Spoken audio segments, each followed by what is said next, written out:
Mbalamusizzaako mwena gye musinzira okubanga mulaba TM Online Television. Mbeebaza gyonna gye mutuusizzaako engalo olunaku olwaleero. Abasiraamu mwenna abawagira TM Online Television okuva mu busonda bw'ensi yonna eno engazi. Assalamu alaikum wa rahmatullahi wa barakatuh. Yidi Mubarak. Twebaza Mungu abasobozesezza okubanga n'ekisibo kino mukigatta ku ebyo bye musiibye mu bulamu bwammwe. Ne tumusaba ntumuwanjagira abongere obulamu obuwangaazi ate obulungi. Yenze kanka kapita yenze azze okutuusaako ekitundu kyaffe kino ekirala ekya programu yammwe nganze eyitibwa A Political Dose. Ntuddeyo ne mutabani wa Moli n'amatovu Mirundi You-Tamale Mirundi senior. Tusaba Mungu oyo agonze emitima gy'abatukulembera wano mu ggwanga Uganda n'abasiraamu balamulwe kyenkanyi ng'abalala bwe balamulwa. Ensi eno abasiraamu tubadde tukiraba nti minzaani y'okubalamula tennabalamula bulungi, naye Mungu oyo abasobozesezza okubanga n'ekizibu kino mukiyitamu nga temulamuddwa mu mbeera mbi. Katonda agonze emitima gy'abakulembera nabo basobole okubalamula kyenkanyi ng'abalala bwe babayisa. Nga sinaba kutandika Political Dose ntumiddeko abatuwagira ku TM Online Television abasiraamu. Haji Binzi kankutumiddeko, Ssaako Haji Mukisa Karim ne mukwano gwange ow'olulango musiramu wange Abubakari Mulaalo, taata w'omugenzi afande Kirumira. Katonda abaweemu mu kisiibo kino kye musinga okwagala. Kangere butereevu wa mutabani wa Moli n'amatovu Mirundi tutandike programu y'olunaku olwaleero.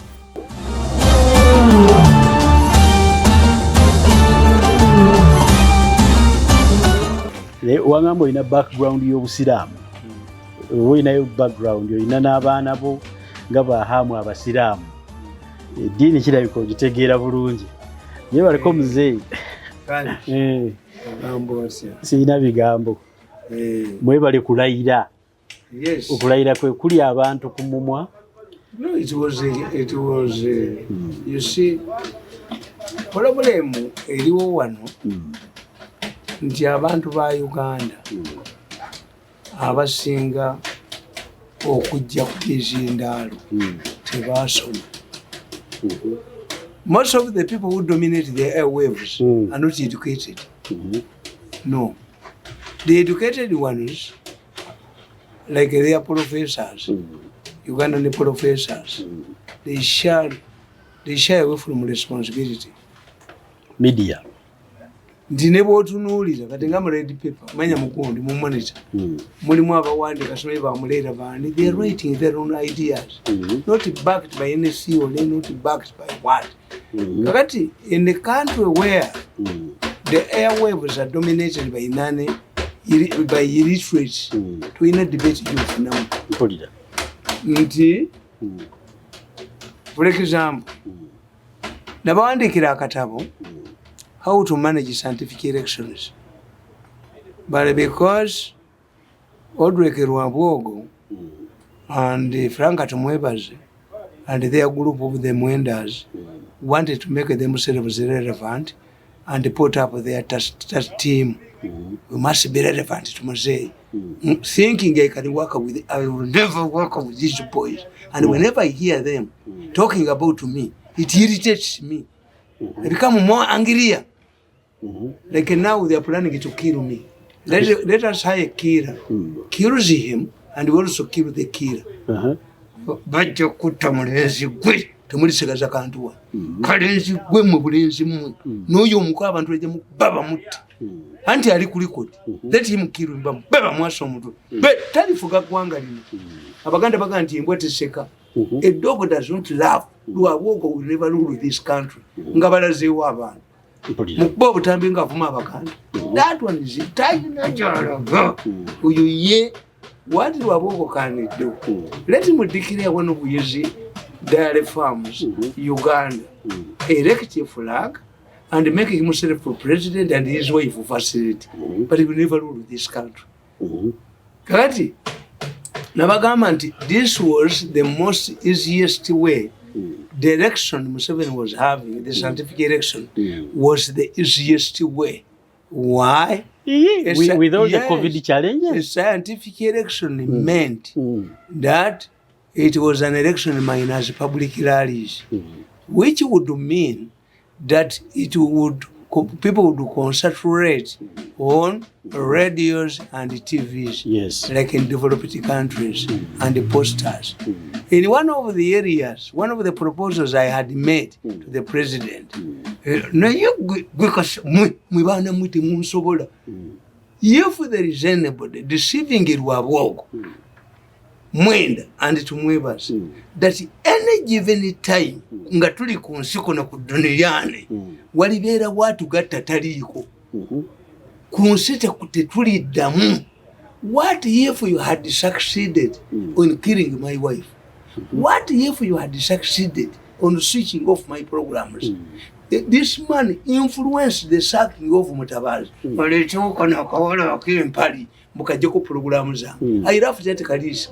Mwanga spent a whole day on Friday here, thinking that I can go back to Kalisa's NBS. Are you serious? Tikisobaka. You were talking about somebody.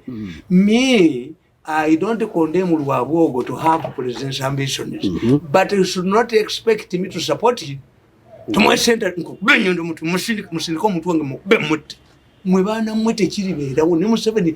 respect Museveni the moment he raises that topic of reconciliation. I ran away. Kill me. But they are planning every day to kill you. Yes. Every day. High killer. He kills him, also kill him. Family of Amunjafu. Toinabi Wasoma. Tojak Fuga Gwangali. OBNBS yabonerera. Over what they did. Yes, Ntimuanga Yajawan. Ntizenze kwa NBS. Me. Ebyo sibikola. Bayinza okuba babonerera ne bategeera kiki. Bayina an organic case. But here there is a political version. Kati njoba but temukisuubirayo. Olw'Embeera never expect that energy nange mama yaganye. But mama says even mine mama yaganye. Kati uwo mama andagirirwa mpaka tukolagane. It never happened. Kirumire yukiruyo. I see. YouTube yaga ajeka kuba buli kintu kyonna gwete tuliddamu. Nagende bawandikira YouTube. Bwe nagende waffe namusabira ekintu kimu mu nsozi. Kumulabako kabangalinga akikanga baddeko ng'embuzi ennume. Wanu tendi mulaba kabangali. Nikalo bingi singa akikanga baddeko ng'embuzi ennume. Naye amanyi agajjawa. What gives them audacity to fight everyone who was supporting Museveni? You see, he declared himself. Nabagamba. Nawandika akatabu, how Olw'Embeera destroyed Musanje's kingdom. I told you that there was a kingdom called Ugenya, whose king was Musanje. Musanje had a queen called Jalia. Jalia deceived or made her in-law to believe that although he was not he lacked royal blood, that he could succeed Musanje. So the man Olw'Embeera fought everybody and he tried to establish his own power base within the palace. Then time came when a nearby kingdom, Ugatanza, was planning to attack Ugenya. Musanje the king called his son Mukenzi. Mukenzi means spying or somebody who is farsighted. So he said, what do? Where are my generals? Mukenzi told him that your generals are no more. Why? Because you were chased away by Olw'Embeera. All of the generals had been chased away by Olw'Embeera without Musanje's knowledge. There is a man Musanje liked, who was a Karikakubi Kantongoli, a guitarist, who used to entertain Musanje. Musanje also realized that one had also been chased away by Olw'Embeera. So he asked his son, Mukenzi, under such a situation, what do? Mukenzi told him that the only solution was to arrest Olw'Embeera and his power base. The power base had established in the Rubiri, in the palace. As a result, Musanje gave orders to Mukenzi to arrest Olw'Embeera's group. They arrested Kobushegu Kobushegu in their language means one who spreads poison. Kobushegu. There was a notorious man called Kobushegu. There was a Singula. It was because of the shape of his head. Calling a pussy. That's why it was called the Singula. Nga karikura fute. So the people of the Parisi people of Ugenya, nicknamed him Singula. There was another one called the Kajiko. Kajiko was a notorious thief. Even his grandfather was a thief. Kajiko yali mubi nga mubi nnyo. Ne babakwata. Mukenzi arrested them and they were flock marched through the capital, Kampala Banya. The capital of Ugenya was called Kampala Banya. And were detained in the notorious prison called Luzinga. After arresting Olw'Embeera and his group, the people in the Rubiri, news spread to Ugenya kingdom. There were celebrations everywhere. And the kingdom, because of this mobilization and the happiness, the celebrations, the king of Ugatanza, who was planning to attack Ugenya, withdrew his troops from the border because he knew that things had been settled. Now, Musanje did not live for many years. He abdicated and paved the way for Mukenzi. So the kingdom was saved from Olw'Embeera. I wrote this book 10 years ago. It's not a fiction. So what I'm telling you is that I had proposed that the scientific election was the easiest one because it required going to talk about issues. And me, I knew. But even the NRM itself, easy people, easy team like a full figure and others, the type of the Kosasiras, could not go to TV and radio and handle serious issues that determine elections. Of course. They could handle simplistic things. And the people have told you that the educated people shun away from responsibility. I had made a number of proposals. One of them was the yellow bicycle, where I'm serving is yellow bicycles. They are nowhere. I even proposed that there must be a posters. We must recognize, organize the taxi operators and ensure that each vehicle had a Museveni's poster set out to the country. I proposed that in order to have this effective, to avoid the taxi wrangles, you had to negotiate with the owner of the vehicle and the driver and they share the money. For at least 3 months, set out to Uganda, all of cars would be bearing the posters or the stickers of yes, the NRM. Of Museveni. Well, this is a scientific election. A scientific election, it depends on the symbols. The radios, the radios that were not bought, the TV sets that were not bought. I even proposed an NRM day, a campaign day, that for instance, if we declare a Saturday, that every Saturday all NRM supporters go with their t-shirts at work, their working places, because this is not government offices, a yellow day every week. So I propose many things. Omulenzi n'alowooza mbu ajja kunfuga ajja kunteeka ku kakiiko ke n'alangira akakiiko akataliiyo simanyi koliko mukyala kabayo simanyi koliko dono simanyi koliko kano night mulenzi gwe tolinfugako. I refuse to go nagana ne bakijjera mbu bankozesa mulenzi gwe toli olumba olulitwala omulenzi olujja kuva ku nsi let him kill me. Baba mwaso mutuba benga namuwaga akyali bamutogo bagwase obulenzi buno bajja buttira wa. I see. We shall never reconcile. What if I've suffered for 8 years for fabricating a tape against me? What if Museveni was Idi Amin? We shall never consumuka buli mulenzi gwe onia ku bantu ku mutwe n'obajoga n'onia ku buli muntu n'onia ku bantu n'obajoga nze tuli njoga. Nobody, there is nobody on earth who can reconcile me with that group. If killing me, let them kill me.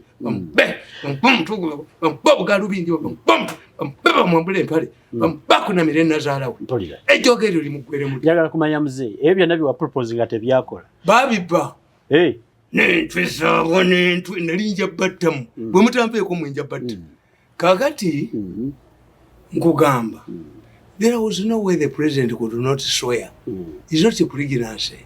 It's not a pregnancy where you can say that the woman has died during delivery. But the swearing in is a constitutional right. It is said that was NRM propaganda. Nti ebyo tajja kulayira bipande byabwe. Byali bya opposition. Nti abe NRM babyeteerayo. Let me tell you, I can agree. Do you know that many NRM supporters were arrested before the swearing ceremony? Are you serious? Yes. How? They've been arrested by security. How are these? Demonstrate. Auntie, for Abaganda, when somebody is getting married, bajjajjaabo, your grandfathers and mothers form a group because they are assumed to be your wives. Batuyita abaami abazzukulu abamwami kakati babulookinga omulyango bawe ssente kakati abantu b'NRM babamanyiza ssente nti babadde baagala to demonstrate security efune ki money nti muzeeyi waliwo abaana abagenda okudemonstrate nga bawe ssente naye nga babikola babe. Museveni has no enemy outside his family. Tewali. All of these things, the problem of Museveni originate from his family. In the palace. Anti biveri nga bataddewo katemba wabe waalya ssente nti abaana bagenda kwediima muzeeyi baawulidde owadde abanuupu biva mu State House ababbi bali mu State House bagamba n'abanuupu be baateekayo waliwo yabakuŋŋaanya si batuufu nti bakifere oli yabba muzeeyi ssente nti The State House curse is one of my best books, celebrated books. I said there is a curse in the State House that has been inherited by all the presidents of Uganda to look for enemies outside State House. When they are enemies are inside the State House. Idi Amin attacked Tanzania. Was Nyerere's agency killing people in Uganda? No. The people who are killing people in Uganda were known by the Idi Amin. General Service Unit. Especially the what? Kasimuno Paki. Was he Tanzanian? No. Faruku Minawa. Was he Tanzanian? No. Musei Yosa. Was he Tanzanian? Kasimu Obula. Was he Tanzanian? No. Lieutenant Kano Butabika. Juma Ali. Was he Tanzanian?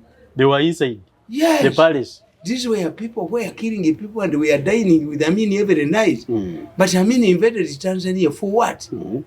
Because there is a curse in the State House to look for enemies outside the State House. When they're inside the State House, Obate too, where did he look for? He concentrated on Museveni. When he was dining with Paulo Mwanga and his army commander, every day Okero, who overthrew him? The same people he was dining with every day. Yes. Overthrew Museveni has also called to this curse. Museveni, the only thing has realized it, as we are going to hear from this recorded tape, the people who are fighting Museveni are fighting Museveni. They are from State House. They are inside the State House. Some of his close enemy, close relatives, who fear that there will be a political vacuum. They think that Museveni would not complete his 5 years. Two, they fear that Museveni will tackle them. Because this is the reason why I can play tape here, which will amaze you. A member of the first family has undermined Muhozi. Yes. A member of the first family connived with some people in security to carry out detentions, beating up people and capturing their photos, which have been relayed to the international community. Yes. I told you that Bobby Wine is not from a seminary. I see. Bobby Wine is not a bishop from a seminary.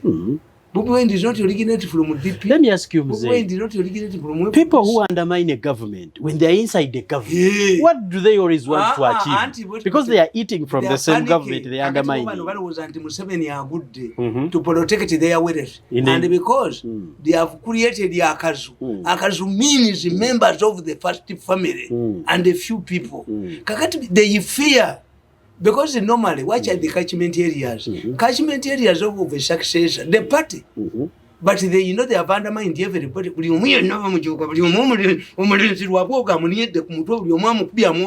I see. Kakati nasigala weyeka. Beba ina sente, beba bia mputa, beba bia nunu, beba bia mata, beba bia nyama. He fears.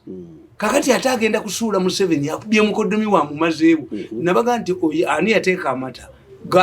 Itaka mubunga bwaponye during COVID. Simanyi. Yes, wa family. Ani yayiye kasoli wa sale, Sairoza sale. Ani yamuyiyemu chemical banakenya bamugani. Member of the first family. I see. Yes. Beberwanyisa bo baloza nti Museveni akaddiye naye kamba guli basajja mmwe n'obujozi wammwe embwa 3 kasazirwanire gumba ebbiri zesindika etesindise yeritwala me bumuna atweregamu ne mutweregamu tewali member of first family ajja kwata power one. I see. Because you must be marketable.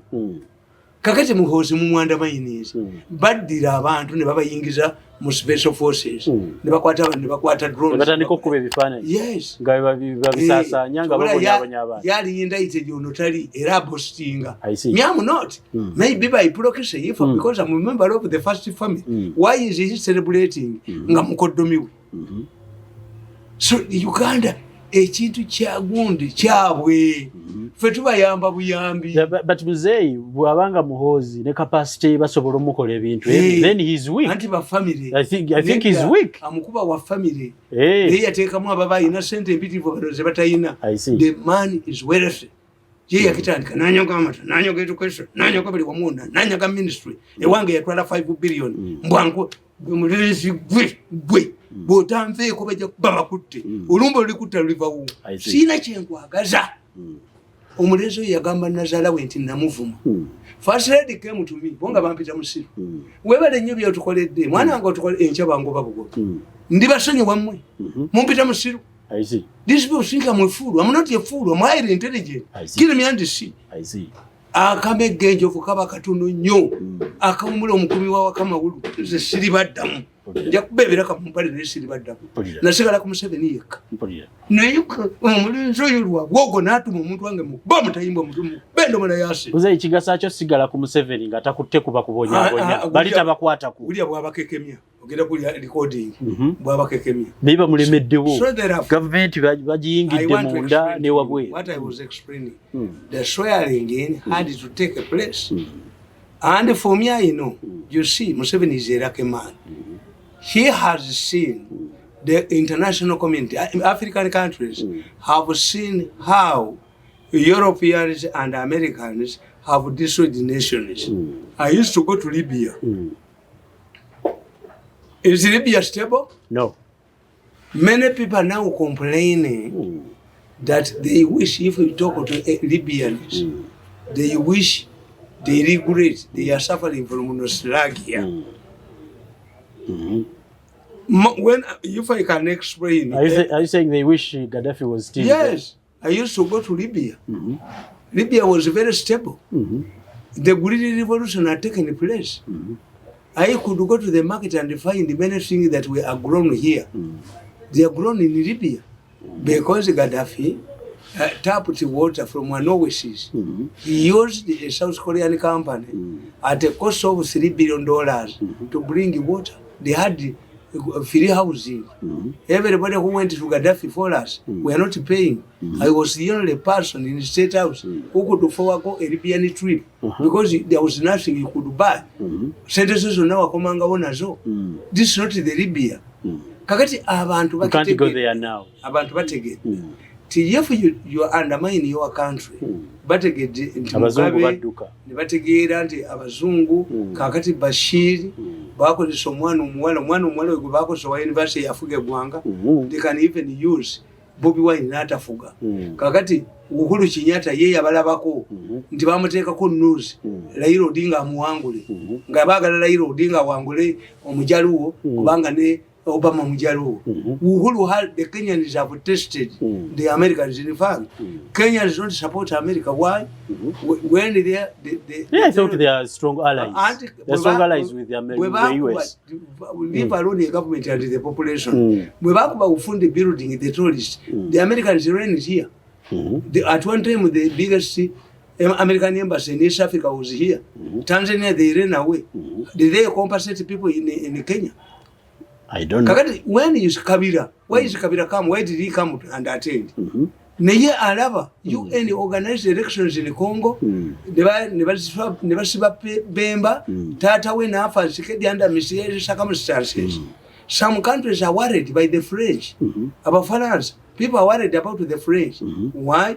The French, it is now becoming a habit. They create wars because usually the French had never suffered casualties. They have suffered casualties in Mali. 2,000 French soldiers who used Africa was a hunting ground for the French. 150,000 or 50 soldiers would terrorize the whole of Central Africa. Today, the emergence of training, the emergence of Islamic fundamentalism have strengthened the people of Africa.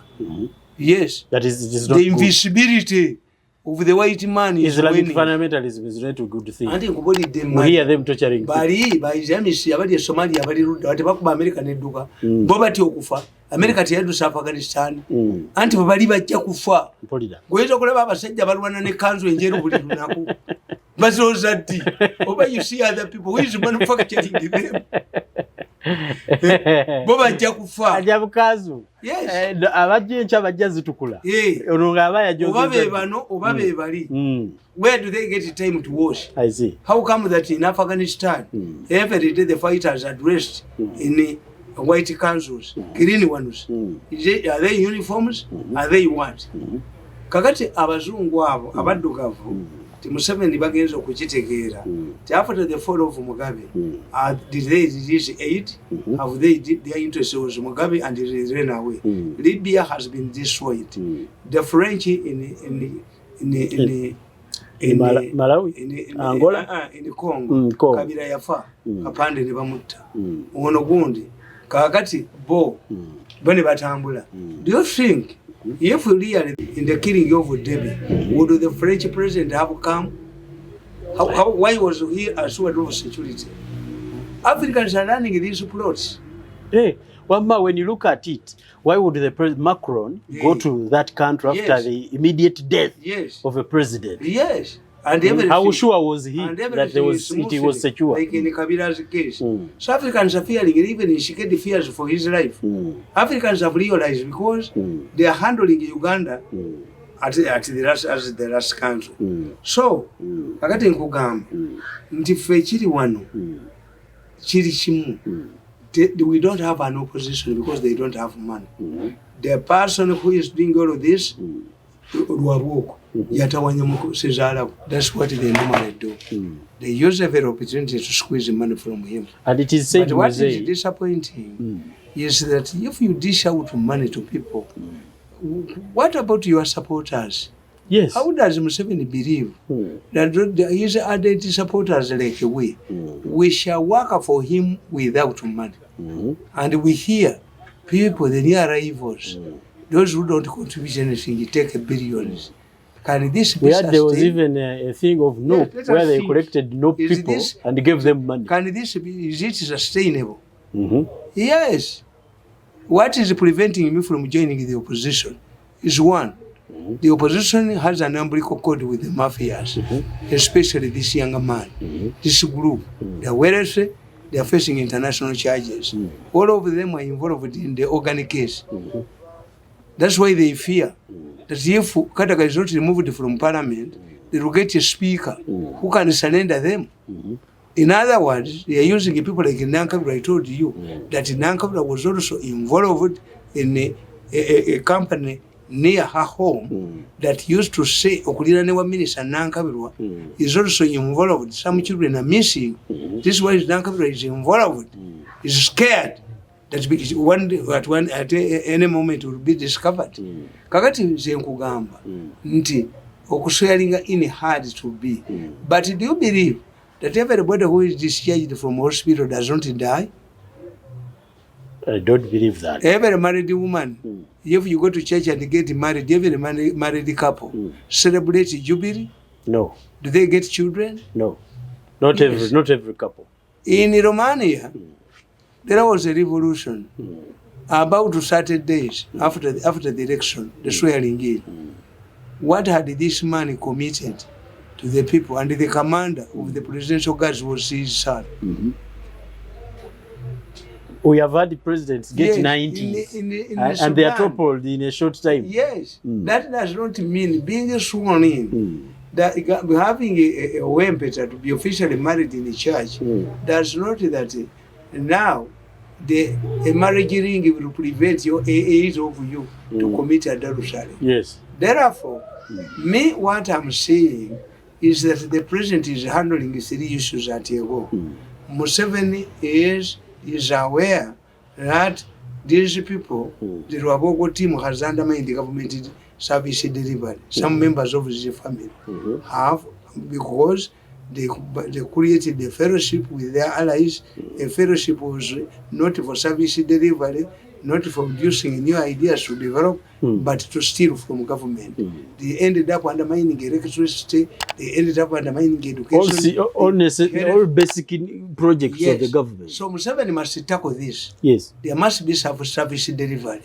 Museveni must reinvent himself. I know that a president who will live for a long time leaves certain issues unsolved, which will make him new. If Museveni tackles corruption now, as he is planning to do, and it does not depend on a person like Nakalema. Nakalema is also tainted.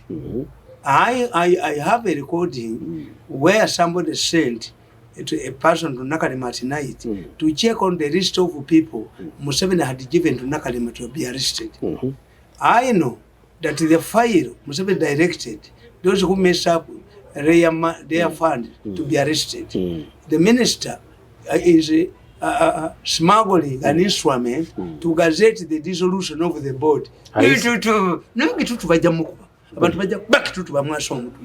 Ayagala body eveewo biri bife agende nabyo nga tebabavunaanye kubanga Museveni abagamba babakwate naye kitutu nono omukazi alina omutwe ogulinga manga bali babbi bababiddemu kubanga tekalina sente zigula peti olumala okubba teyana nadduka ne mulamu we ne badduka kakati oyo kitutu n'emitisi yagiteekamu newaabwe teri masanyalaze. Museveni is tackling this. Museveni must tackle service delivery. Museveni must be responsive. Abantu bayinza kubattira ku nnyanja, tebayinza kulimba mbwe ennyama bagiteeka mu faludon, tebayinza kulimba ku mata. N'abanyankola Western for the first time, a diva, a skin, Hydrant skins have no value. Are you serious? Yes. They created two bogus companies claiming that they belong to Indians. The market fell. Are you serious? Yes. What is the intention? And the minister who is a cattle keeper, strange, surprising. Mafia temanyujebajizala. Mafia babuliwamu. Imagine muzeyi kulwamira omulunzi we balete eddagala effu abalunzi balete eddagala effu. The Mengo people yomayega akolaga ne babbiba ne to divert Museveni kuba group yemu. What the Baganda want is Museveni to protect the informal sector. Simwe musoso okuva enoni bakuba abantu nebajja bakwata kuba baana bato eyadumira operation yetta abantu ku nnyanja amanyiddwa ne family mwava ne mukulu we bamumanyi ondikuno bajja kumujimba bamujimbe bamwogeze ku kizinda ennyanja yammwe. The Congolese want younger fish. Why don't you rear this fish? In private ponds.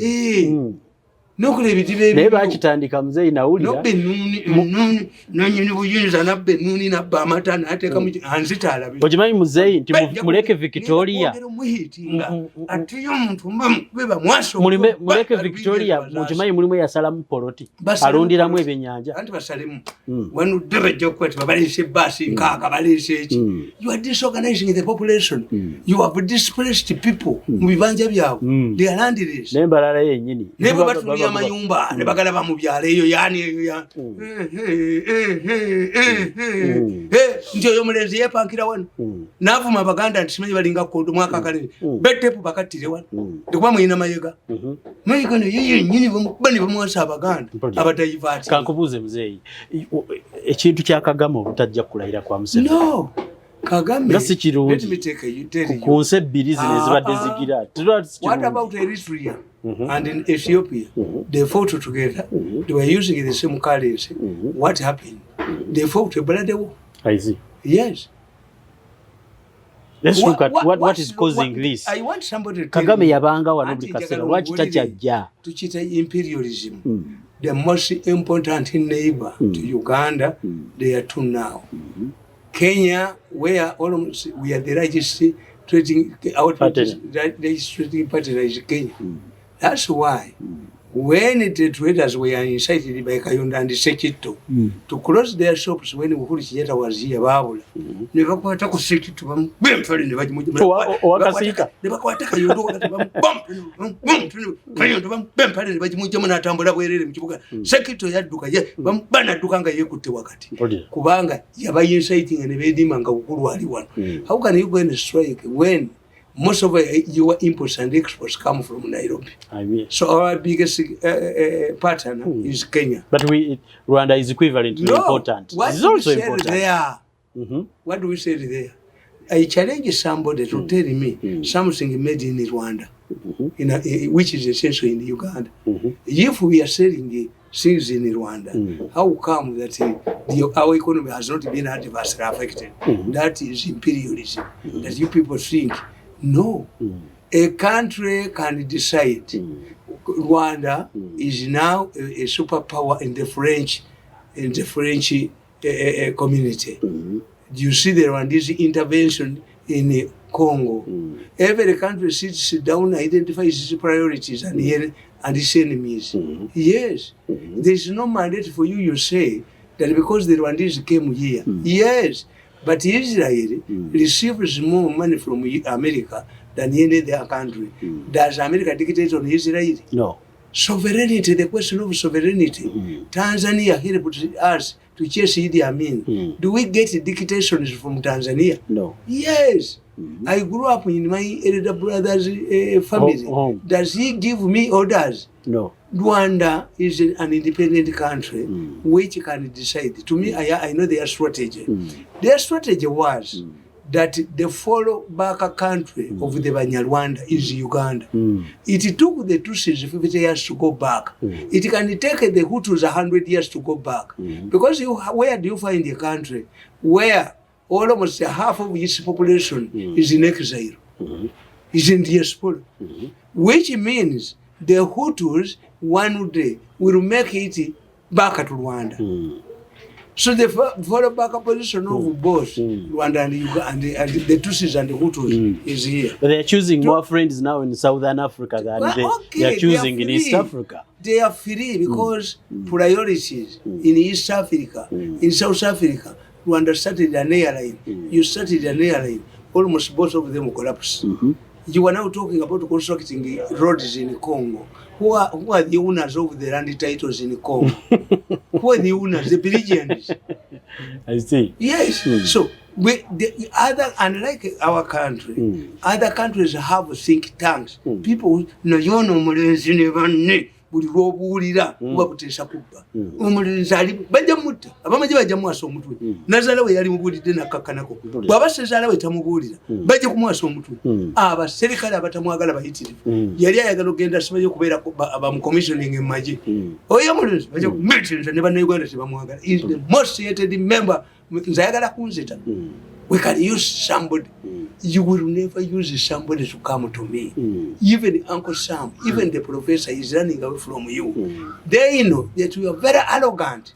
They have told you, please, keep quiet. Please, we are 5 years ahead. You have refused. So which means that they think because the media is theirs. They said Nakalema is being considered for the ministerial job. Why? Because the Nakalema has been given an assignment to arrest them, to investigate their colonies in the Ministry of Education. Me, I know them, I know how they operate. So therefore, Museveni is faced with 3 serious challenges. One, the selection of the speaker. Kadaga, because you fear Kadaga. Me, I wouldn't fear to be transferred, but forceful transfer.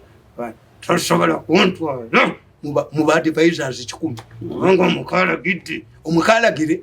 Omuko alagira to 5 billion. Embwaji kanyuke kasasa. Siri nyanga siri. Transferring is okay, but yentwala matters. Goyo mulezi tasabala. Ate buli nakwa nyongera busungu.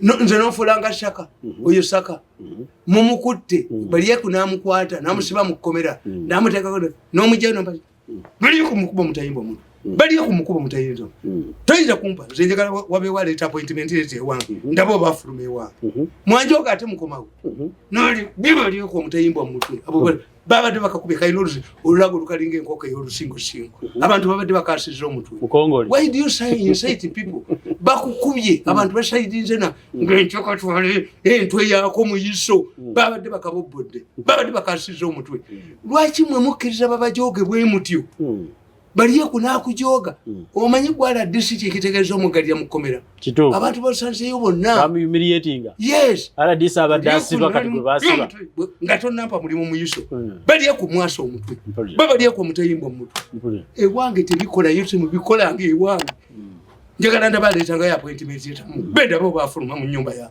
obafuluma mu gate mu tayimbo omutwe. Nze njagala kubuuza ennaku zino Museveni Uganda bagiza mu communism. Museveni nga yekwata nnyo ku Russia. Museveni we even invited the president of Russia. Museveni must handle the family wrangles. I know it. Whenever the family expands, the president cannot hold the power, especially in the small economic hours. He should prevail over his son-in-law, as you are going to hear him. Whenever Tomogolo did, abantu bajja mugolora ettumba. Abajasi bajja mukuba bamwaso. Bajja mukuba omutuogo bagwasa. Ye alowooza ki? Ajja kunzita. Alowooza kwata power. Era tiyajja kuwasa mukazi gwe wasoma ki? Where did you go to school? You were God. Ofugani mulenzi gwe mu family ya mwani yali abadde omwana yakima power. That's one. Tell the problem originated from the palace. So if Museveni puts his house in order, we shall have order in the country. But I don't think after 40 years he has the capacity to do that. He has failed for the last 3 decades. Even nabyola babantu kwekalakasa byaki sente ziva mu state house. Ebyo byonna byolaba mu mawulire amawulire be bagagula bano ne bakuba amawulire nga agondi a new trend in Africa nga batiisatiisa abantu mu kosikea nkugambye nti abakubanga abantu mu special forces bapulantinga mu bapulanting balimba era bakyayise mukozi yayita bimanyiiko. I recorded that man nga ali happy. For me, I'm not yet indicted, but mukozi kayindiru kaba is indicted. You are in law. You celebrate when you are in trouble. Kuba gwada bawonga potential wound. I see. Before you kill me, abantu ba Uganda bajja kuba bakwasiza omutwe. Bajja kuba bamukubye. Sezala bwana batamukuteeko. Nazala we natamukwata. Lwaki was speaker Nsonga nkulu nnyo. Museveni right now.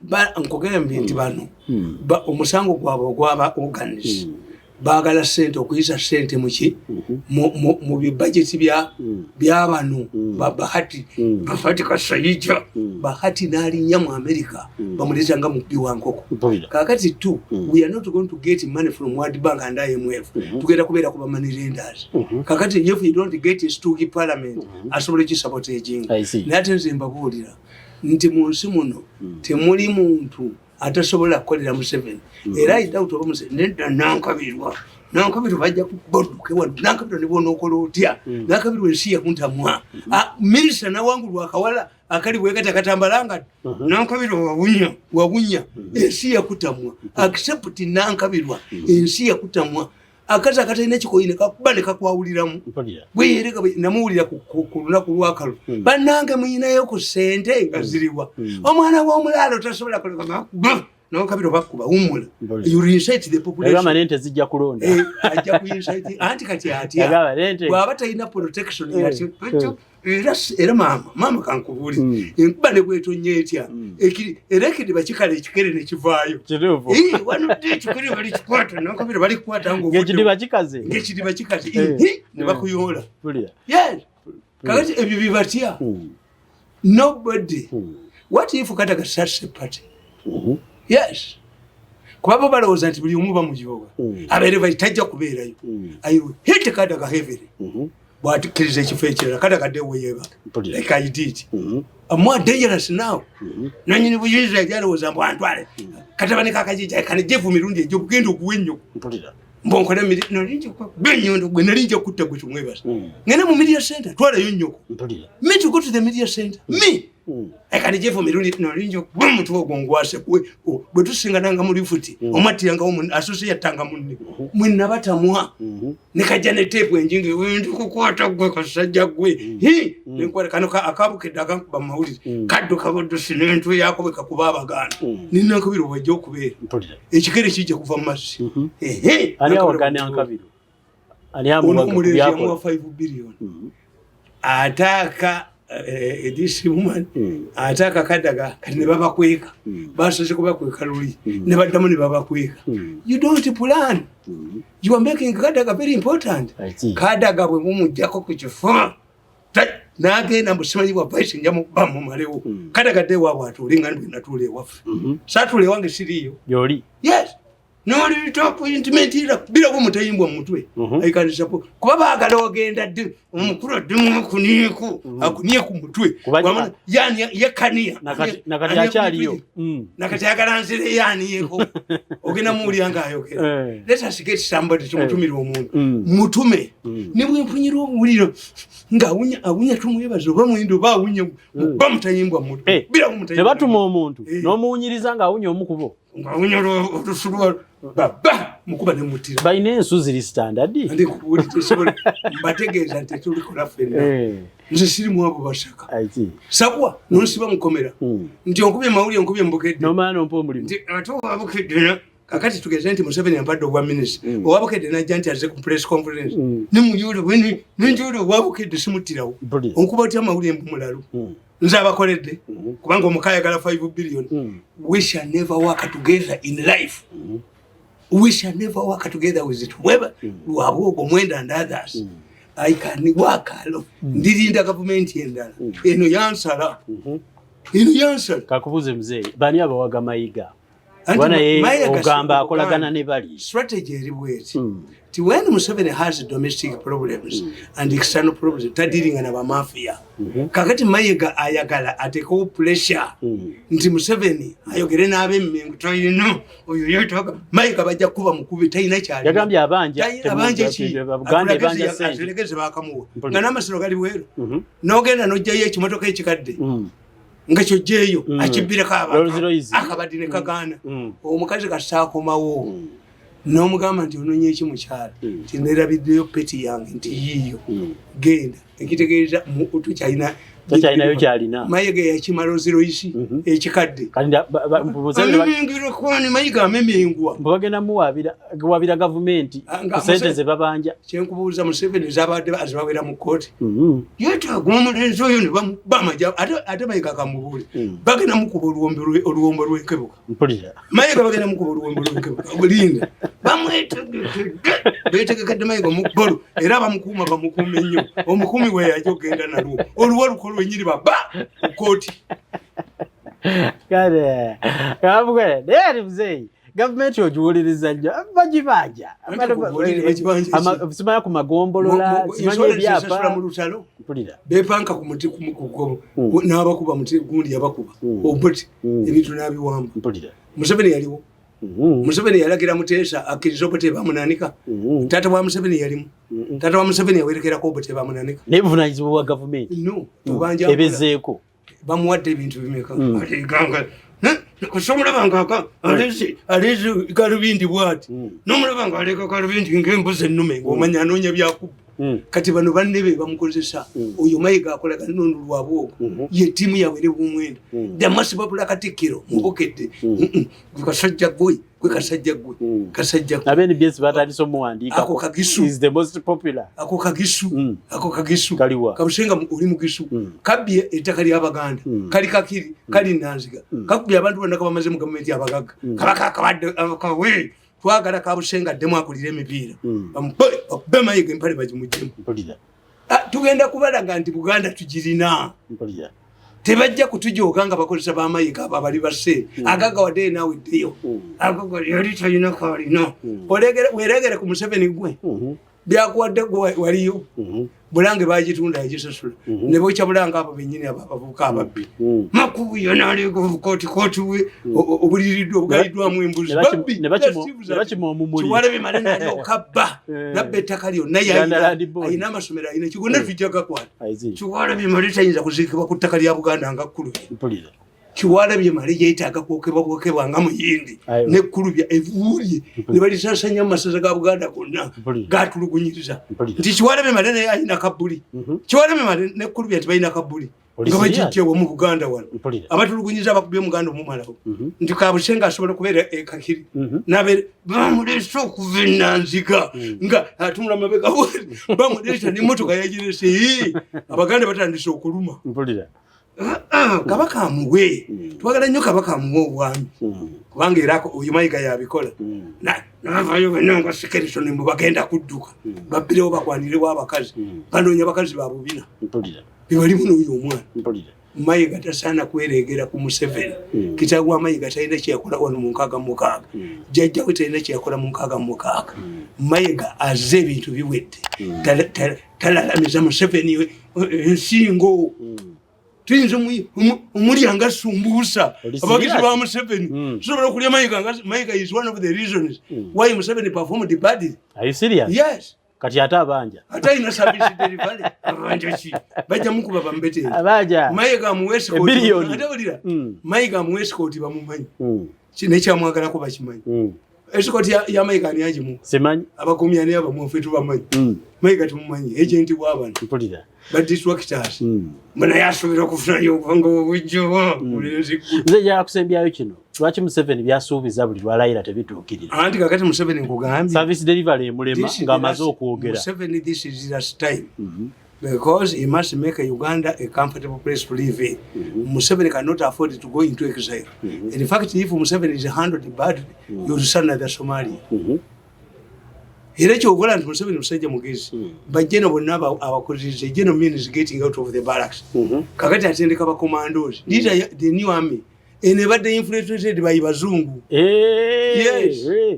bwabakuza abakufulumiza n'atendeka ba commando eggwanga lisobola bajjenozi simanyi waliwo Zambia waliwo omusajja nga muyita Lupia Banda Lupia Banda bwe yagenda mu kalulu yakuza ba lieutenant generals bana baali mukaaga Sata bwe yajja yabagamba omusaala gwa musigwina sirabanga gye mwali mulwanyi lutalo okubafuula ba lieutenant generals kakati what we are going to do mukkiriza okuddayo kulanga zammwe gye mubadde oba mugende mufuluma amagi nze sina sente zammwe all of the generals who are retiring, the generals are retiring, which means the training that is going on is for soldiers who are ready to die for Uganda.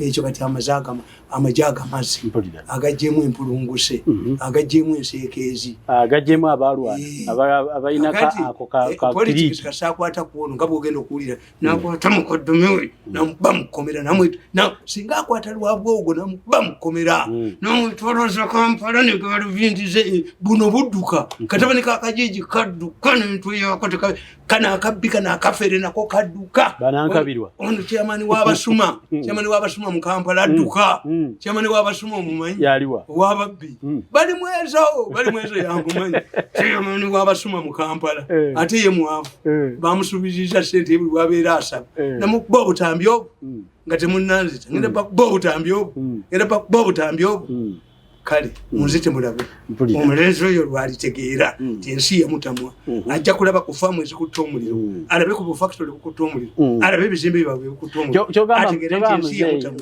Museveni bw'akwata ono ng'olw'emirimu gitambula kuba abadde azza promisinga ebintu tebitatambula n'apromisinga amasanyalaze ne gatatuuka.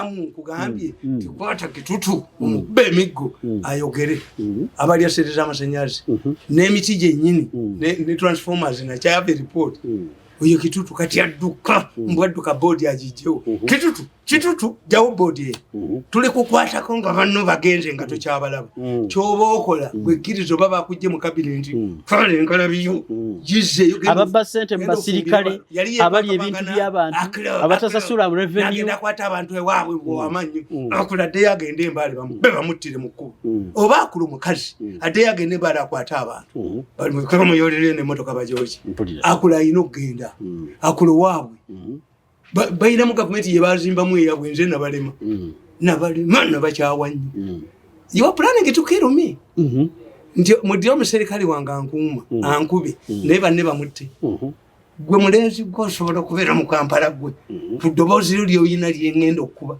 osigala mu Kampala muno osigazamu akantu gwe mutabani bwakajijo osigaza akantu wano gwe nanyini babbi kyamani wa kibiina ky'abasuma osobola okusigala mu Kampala gwe nobeere nakawagwe ne batakubetenta mutwe. Move slowly endelea polepole you cannot kill me and survive. Kati lowooza nti bw'anaabajjamu binaatambula. Let me think. You will deliver this time. If you think this is his last time.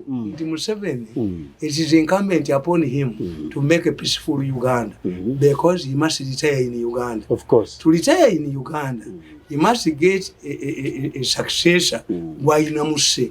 To get a successor Wainamuse, Simukodomi when she will retire. The most hated person in the first family is Wabogo.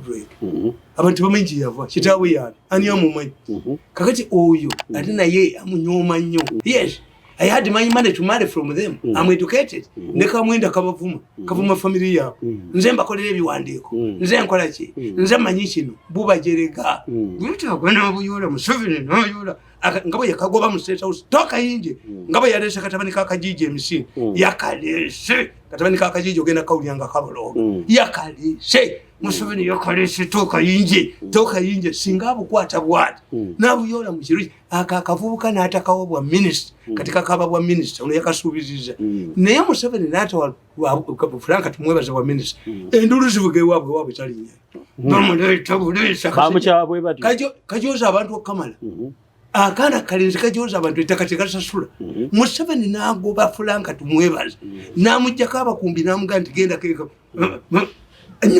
bamu chamisana tumukamwe ngetawo bamuleta n'engalabiye nga talinya tasobola genda waabwe tumwebaze tasobola kubeera waabwe antya n'okutya nzenga nagenze ekamwe ng'endulu zivuga era yagamba yakola kyonna ekisoboka nneme kutambula. Yes, nokola ebyo byonna tujje nayita wano opposite ndikolako nammwe wamusuubiza ogenda mu kalulu omusuula n'agula candidate najja independent. I respect Museveni Professor Alikuteesa njagala babaleete mu meeting nsangewo nga president abayise ndike mukwatireko omu ku bulenzi obwo mulume ekimiro mukube ku kisenge commando style.